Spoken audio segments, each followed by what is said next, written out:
So one thing that comes up time and time again when I talk to our viewers and listeners, Laurie, is and it's obviously near and dear to my heart, is the dining and culinary experience on board. How do you find that across the three ships? Does any one of the three stand out, or are they all kind of the same? How does that work? I think the dining experience is distinctly different on all Okay. three of these brands. The Explora dining is out of this world. They have 5 restaurants plus the Emporium. Right. So on Explora, there is no buffet. The Emporium is individual freestanding stations where the food is prepared while you wait rather than a buffet. On Viking, their World Cafe is a buffet. On Seabourn, we have the main restaurant plus other choices to eat at, all of which are included, including my favorite. My favorite of all is Earth and Ocean on Seabourn, which is dining under the stars casually.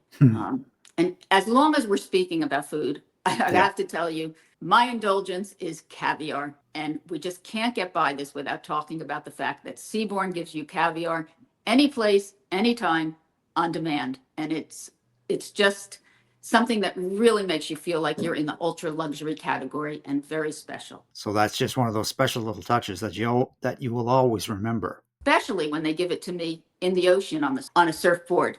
Yeah. You think nobody ever saw caviar before, or nobody ever saw food before? Because the whole ship turns out to chase down that caviar in the ocean.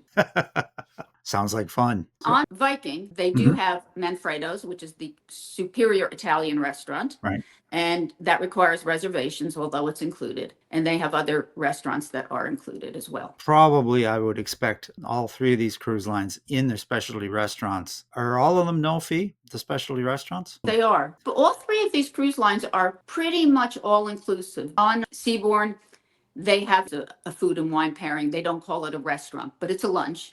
Right. So it's sort of playing with words. So yeah, there's a fee on that if you choose it. On Viking, if you want to do the kitchen experience, shopping with the chef and then helping to cook your food, there's a fee on that. Okay. And on Explore, they have the Anthology, which is a simply fabulous wine and food multi-course pairing that costs extra. But other than that, all the restaurants are included. Matter of snagging your reservations. Exactly. And that was actually where my point was. For people that are interested in these lines, you probably want to make your reservations prior to coming on board, or absolutely as soon as you get on board, because these restaurant and dining experiences, they fill up. They do fill up.